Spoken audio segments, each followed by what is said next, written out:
Imagine being a member of parliament after a devastating storm. Hundreds of families in your constituency have damaged homes, roofs are gone, roads are blocked, communities are flooded. Now imagine you only have enough government funding to help a small number of them. Who do you choose? That difficult reality sparked a serious and emotional discussion inside Parliament recently. During the meeting, Member of Parliament Damion Crawford raised concerns about the real challenges MPs face when trying to distribute disaster relief. At the same time, Member of Parliament Juliet Holness pressed government agencies for answers about road repairs, housing recovery, and the cost of rebuilding the country's infrastructure.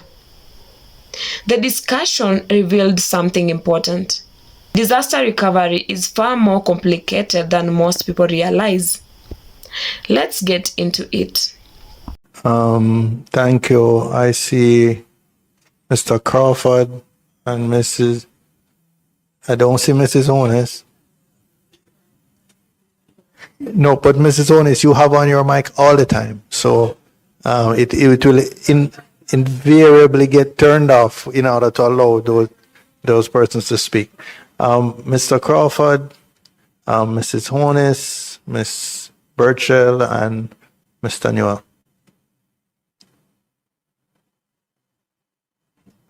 Thank you, Chairman.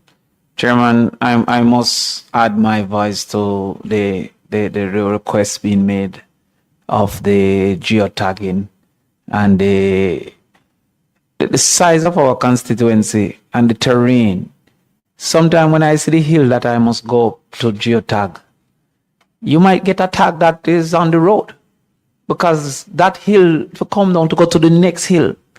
But geotagging, if the numbers are provided, then a random sample can always be taken. And if the paid field officers can go and audit that random sample of whatever number you want that random sample to be, 30%, 50%, 80% if you so intend. But an effort to have each of us go to 100 spaces to geotag. First of all, you're going to 200 spaces to choose who must get it in the first place. And then many of us are to have to go deliver it on their behalf. Because when you look at places like Westphalia, Loidas Vale, the cost to come down to this place to get it is more than the grant that we're giving them. So we have to organize to go back again with it. It is a difficult task and an uphill task, I must admit. The numbers are provided, the telephone numbers, a telephone audit can be done, and many don't even know how to send you. I thought we could have skipped it by saying, send me a tag. Many of these rural people don't know, don't have light, don't have internet, and many are not able to do it, don't know how to even tag your contact or a location. It is an uphill task. But I am still grateful to the facilitation that have been meted out to us by the ministry, because they have been trying to facilitate and guide as best as they could, and I am grateful for that. Now, I want to also add that the quantity of funds that were distributed, I presume we might be getting other funds, but there is pain in decision making when the scarcity is so high.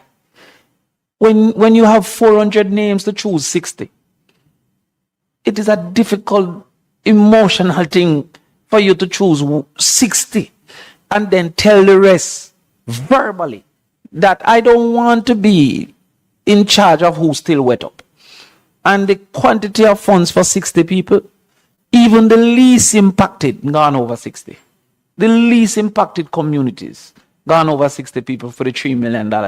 And so, I mean, when you tell a man to come collect 3 sheets of zinc, it is getting to my conscience because of the limited funds that is available. Now, as it relates to NAA, as was indicated, the funds to clear up the drains came 2 days before. Multiplicity of us was seeking to do that at the same time, leaving many contractors utilized, unavailable to us, because everybody was trying to do it at the same time. Additionally, multiple contractors are unwilling to work because of payment. To this point, we have not received payment for the drain cleaning, and therefore negatively affected our ability to do the cleanup. Is there any plan in place for the immediate payment of those persons that contributed to the drain cleaning, so that we hopefully can get them for the Christmas component that is coming up? The second question to NWA is, how are you intending to punish, for want of a better word, systems that were in place that has caused for greater damage than the storm would have normally created? I can speak to the highway and their drainage through many communities. We need adequate infrastructure for that quantity of water coming from those highway drainage, most of which is going into earth drains that erode people's land, but also create great flooding because the exit wasn't properly planned out.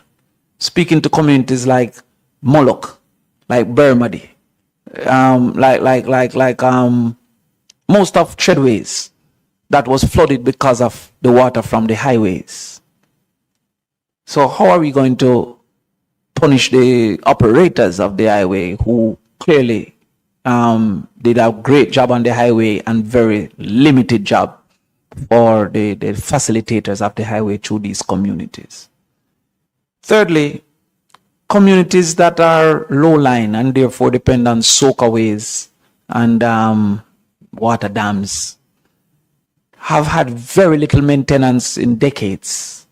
They're almost treated like rivers that continue to flow. When, for instance, instead the entire town is going mainly into quote-unquote soakaways. This have led to backup fulling of the soakaways, multiple risk of waterborne diseases, flooding in these communities. And I've made conversation, but how are we going to be treating these areas that need emergency desilting and not just drain cleaning? Those are my questions for NWA. Thank you. Members, remember to try and contain your questions. We're minutes to 5 now. A lot of traffic for people to get home. So try and limit them to the essential ones, and the ones that are going to describe every road and roof in your constituency. Could you leave that to a one-to-one discussion with Mr. Hunter, who has promised to stay till 10 o'clock tonight, if necessary, to answer those? And we're not taking you out to the airport 12 o'clock tonight, if necessary. But we will do that after we have adjourned. So let me just allow Mrs. Holness to ask her 2 or 3 questions, and then no, I'm not. No, you're next. You're next. Oh, that's nice of you all. I didn't say I have one question. Thank you. Let me go with NWA first.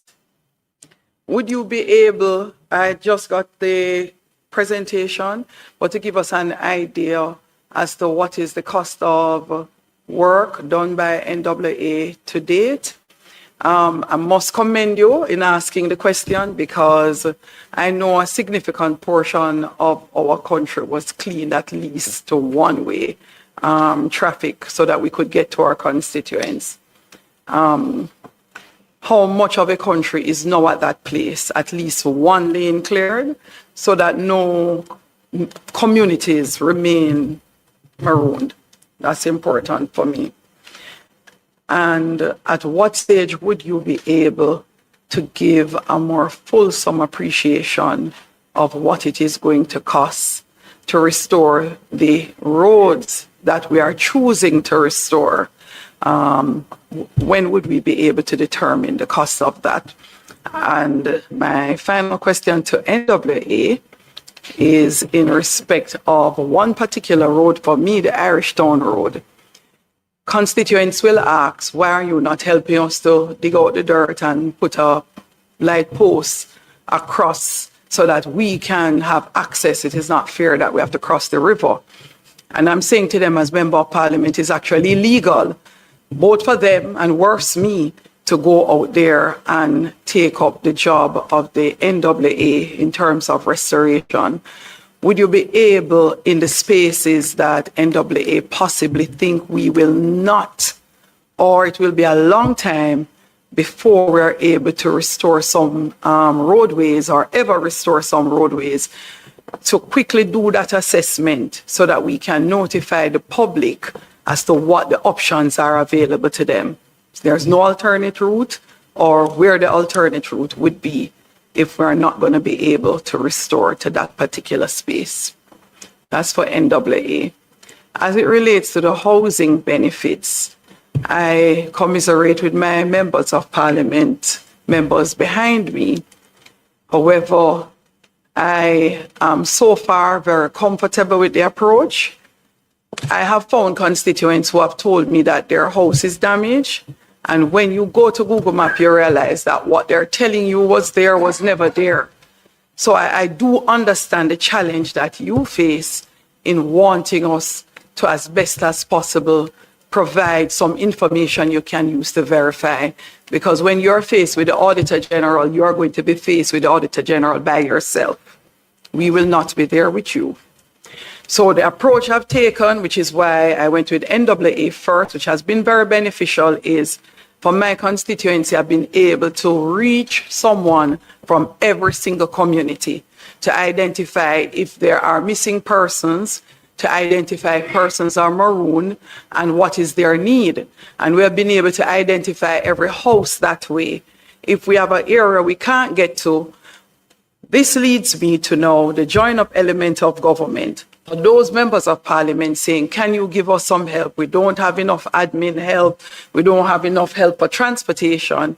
Can you give us some help in the areas we may have a challenge to get to break it up and say, Labour and Social Security, could you take this community and do the detailed assessment with whatever information we have at our disposal to identify the homes that will need support in that particular community while we are doing others.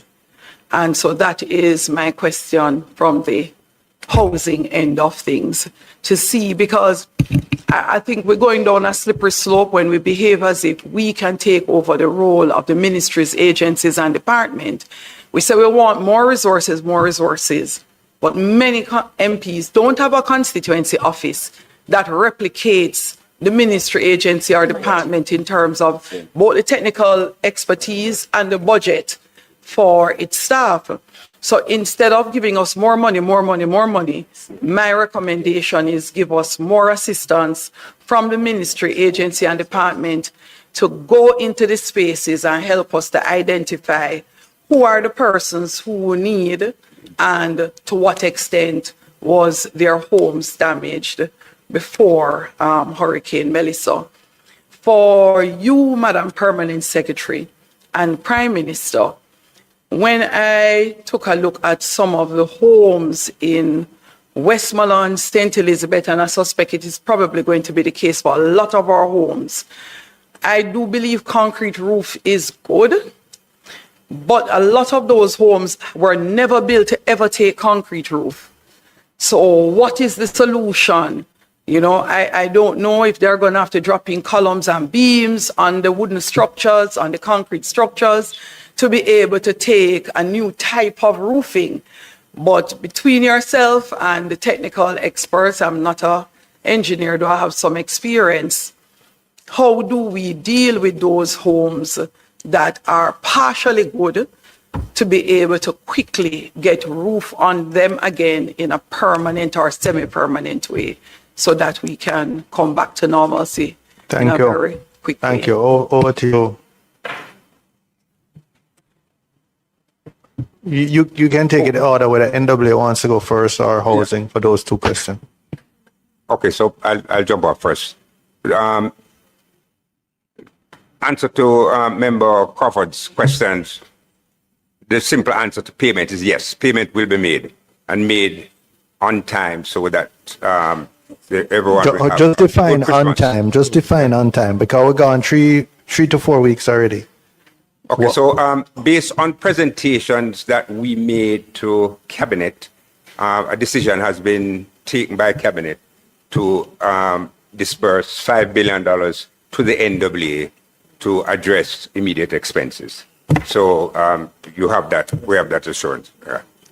Okay, so that's the first one. The second issue you raised, Member Crawford, regarding Linstead and the propensity for flooding. Yes, that is true. You probably don't know this, but many years ago, I went to high school at Dintil in Linstead. So it's an area I know very well. And even then, that situation was crucial. Desilting is a probability, but relocation has to be examined.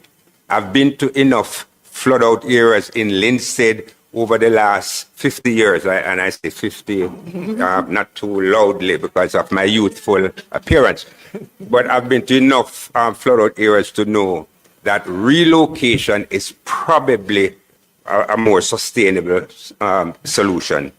And in terms of the impact of highways on local roads, okay, so the NWA legally, we're responsible for main roads, and main roads are not busy roads or long roads or wide roads.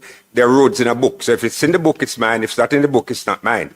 Now, it probably, what you have identified is some sort of gap in jurisdiction. We don't have the legal power to compel the highway persons. But I'm sure the government has been talking about a one road authority for many years. And perhaps as that concept develops and matures, we may be able to close that gap. But it is something that we certainly will look at. But while you don't have the authority, the assessment, have you done an assessment to determine the contribution of these new highways to the flooding of areas that previously? No, we haven't. Didn't. No. But it is something that we could have a dialogue. I thought the highway that is from part of the boy actually the sole reason why we didn't flood out this time Oh, around. that's my road. That's not. I know it's that's your the road. toll That's road you why. were talking. No, that's my road, and it's a brilliant Right. road. Yeah. Oh, Yeah, that's my your road. road. That's my All road. right. Yeah. All right. But when we talk about areas like the ones going through Northwest The and toll road. Cal- The toll road. toll roads, Yeah. when we talk about the Mobile bypass, I've heard people Yes. opine that has caused new Yes. channels, the water to follow different, I've seen that the commentary. drainage. I've seen that commentary. I've So- also seen the engineering response to that commentary. Can you share the engineering responses? Sure. And the original commentary or the original dissertation regarding the impact was by well-respected citizens of Montego Bay, but not an engineer. And the response to those allegations are based on engineering. And as a former engineer, you would grant some As an credence. engineer. Yes, giving up his engineering. You grant some credence to the latter position. But it's something that we look at. No, I'm not advocating one way or the other, but I'm assuming that some assessment has been done. And if that assessment says that's And I can not share, I so, can share that with you. Yeah, okay, thank sure. you. Mrs. Holness, in terms of quantum, as at today, we have provided access to 96% of all the roads that were impacted. I mean, the fact is that NWA is not in the news, perhaps because we have done very well that which we ought to do. And so we consider it to be our job, 96%. And that's access 2 lanes and single lane, because that's our initial strategy. We will then get back. In terms of some roads which remain blocked, I had a Spring recitation of where they are. Do we have that pardon? So in addition to the roads as well, we have been restoring traffic lights. And so far we have restored, I think, 270 traffic lights. Yeah. Okay, so 336 traffic lights were impacted. We have restored 271 and we are working through the others. The roads which have been open to 2 lanes, we will then revisit them for to 1 lane, I mean. We'll revisit them for 2 lanes. And the monies that Cabinet has voted for us will settle the costs to reopen and give us some money to do some immediate reconstruction to some of the drainage systems that were most severely impacted, as well as to do a little bit of reconstruction. We estimate that the total damage to the road network is about $35 billion. Preliminary. Now, we are not at this stage anticipating any kind of substantial reconstruction. We're just providing access and immediate repairs to improve what we call drivability. So as you mentioned, Ms. Burchell, before, maybe some shingles or some material that will improve drivability. And then at a subsequent stage, we will get into reconstruction and repositioning as we have to. Housing? There were some questions for housing. Oh, yes, that one. The engineers are relocation. Relocating. Yeah. No, the road. Yeah. Relocate the road. When a major storm hits, the damage can be widespread and overwhelming. Homes lose their roofs. Roads collapse or become blocked by debris. Floodwaters destroy farms and small businesses. For the people living in these communities, recovery becomes the most urgent priority. But recovery requires something very important: money, and lots of it. Governments usually create emergency programs to provide support such as housing repair grants, temporary assistance, infrastructure repairs, drainage and flood control work. But the reality is that government resources are always limited. That means leaders often face very difficult choices about who receives help first. And this is exactly the situation that was being discussed in Parliament. During the meeting, Damion Crawford spoke openly about the practical difficulties of delivering relief to rural communities. One of the major issues he raised involved something called geotagging. In order to verify damage and prevent fraud, some relief programs require locations of damaged homes to be geotagged using smartphones or digital mapping systems. In theory, this helps ensure that assistance goes to the right people. But Crawford pointed out that the system doesn't always work well in rural areas. He explained that many communities are located in remote and mountainous terrain. Some homes sit on hills that are difficult to reach, and many residents simply don't have access to the technology needed to send geotags. According to Crawford, some residents don't have internet service, don't have smartphones, don't even have electricity. So asking them to send digital location tags becomes almost impossible. He even described situations where someone might live on a hill far from the road, but the geotag ends up showing the location on the roadside instead. That can create confusion during verification. Because of this, Crawford suggested that instead of requiring geotagging for every single case, the government could use a random audit system. Under this system, officials would review a sample of cases, maybe 30%, 50%, or even 80%. rather than requiring every location to be verified digitally. This approach could make the process faster and more practical. Another powerful moment in the discussion came when Crawford talked about the human side of disaster relief. He described the emotional difficulty of choosing who receives assistance when there are far more people in need than available funds. In one example, he explained that a constituency might have 400 people requesting help, but the available funding only allows support for about 60 individuals.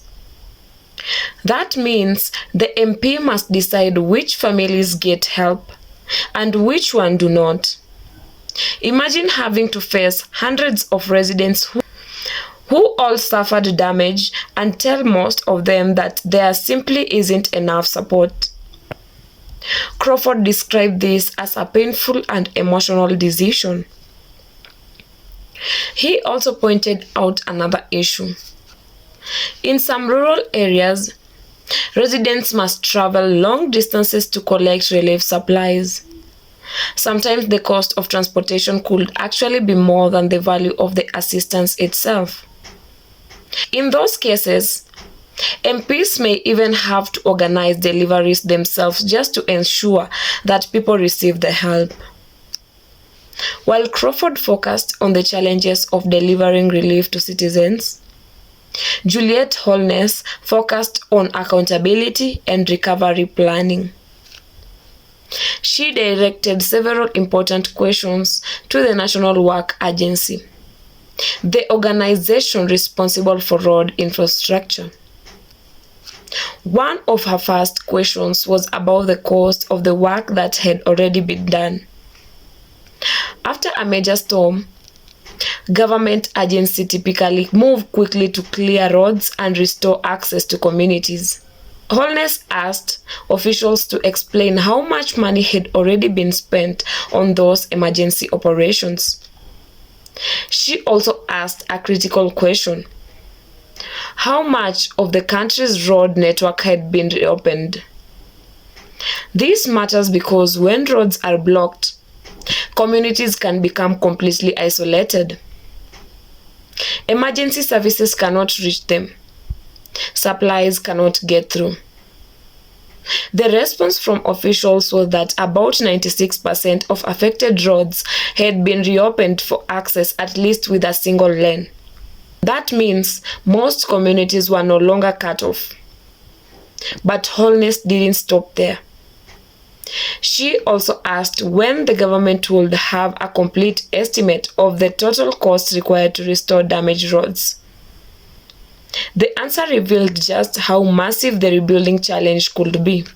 Officials estimated that the damage to the national road network could cost around $35 billion to repair. That number shows the scale of the disaster's impact. And it also highlights why governments must often prioritize emergency access first before starting long-term reconstruction. In the immediate aftermath of a storm, the goal is simple: make roads drivable again as quick as possible. That may involve clearing debris, repairing landslides, temporarily stabilized damaged roads. Later, engineers can return to carry out more permanent reconstruction. Holness also raised concerns about communities where roads may not be restored quickly. She asked whether authorities could quickly identify those areas and inform residents about alternative routes or solutions. That type of communication can help communities plan and avoid unnecessary risk. The Parliament discussion revealed an important reality. Disaster recovery is not just about fixing buildings and clearing roads. It's also about managing limited resources, verifying damage accurately, ensuring fairness in relief distribution, and rebuilding infrastructure in a way that reduces future risk. The perspective from both Crawford and Holness highlighted different parts of that challenge. Crawford focused on the human and logistical difficulties faced by communities and MPs. Holness focused on accountability, planning, and long-term rebuilding process. Together, their contributions showed just how complex disaster recovery can be. As climate events become more intense around the world, these conversations will become even more important. Governments will need better systems, stronger infrastructure, and more efficient ways to deliver relief. But one question remains: how can disaster assistance be distributed fairly and effectively when resources are limited? What do you think? Share your thoughts in the comments below. And if you want more breakdowns of major political discussions and public policy debates, make sure you subscribe for more videos.